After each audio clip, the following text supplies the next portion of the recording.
these temples have like 10,000 people through them in a weekend.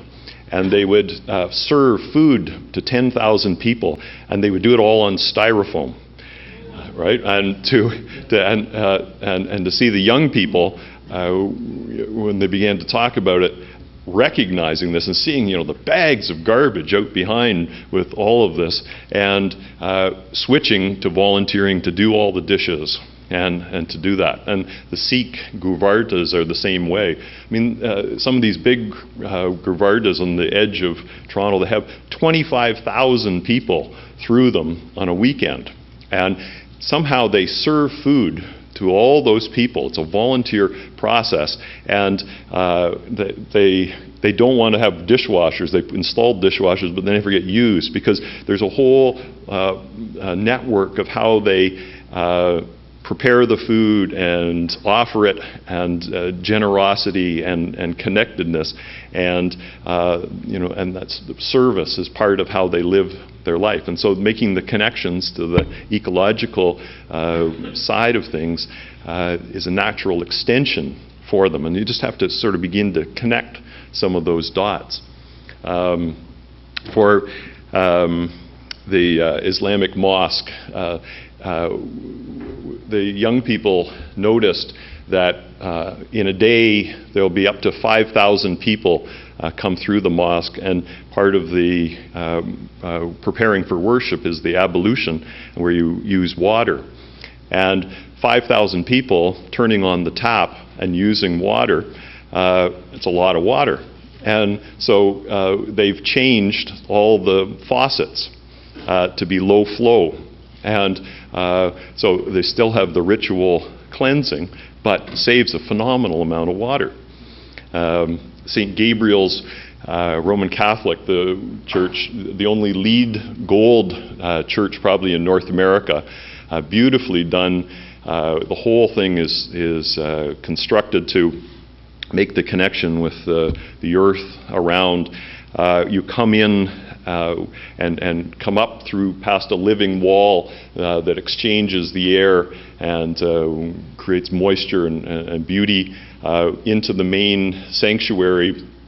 And it has carbon sensors that it only circulates the air when people are breathing there. It can tell when the room has people in it, and has it so the air only comes up 8 feet high in terms of the heating and the air conditioning. They've got figured out how to do this kind of circulation. So these kinds of incredible examples of practical things that represent kind of that spiritual depth and perception.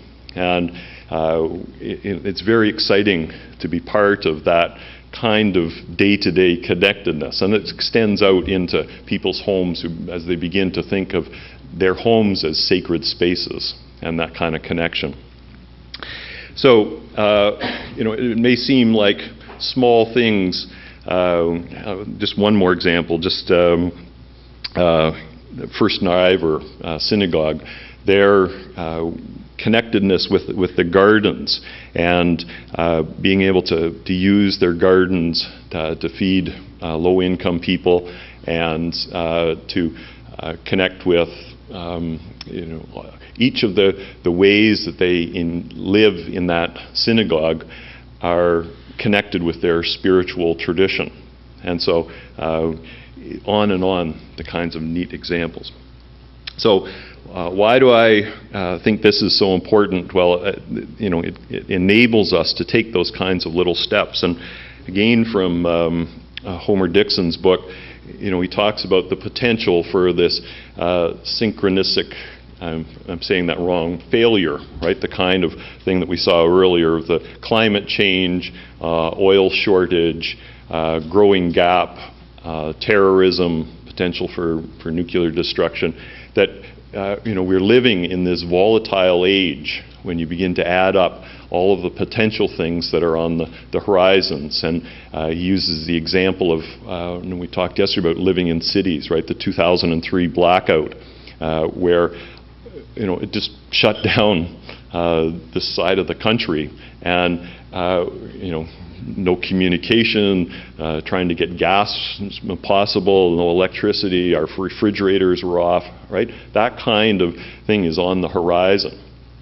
And so when you see that kind of picture at that kind of factual level, okay, how do we respond in our guts and how do we do something about it? And so that's, he offers that catagenesis is his word that talks about, you know, the normal evolution of breakdown and renewal, and that breakdown is a natural process, and we have to understand breakdown and renewal as part of our way and experiment with it. And he often writes off faith communities as being irrelevant to it and part of the problem, that we sort of live off in a la-la land of you know, taking people away from reality. But I think our experience and our reality is that experiments like this in changing our worship spaces and in changing the way we have the courage to even admit these problems and have the faith that something can be done is the kind of catagenesis that will help us survive into the future. And Bruce Coburn was speaking at our, one of the convocations of the schools I relate to, and he talks about coming into a time of tribulation. That, you know, on our horizon there's that potential for a time of tribulation. And I think it's the little experiments in living differently and riding our bicycles and doing the 100-mile diet and so on that will enable us to face times of tribulation that are ahead of us. Thank you.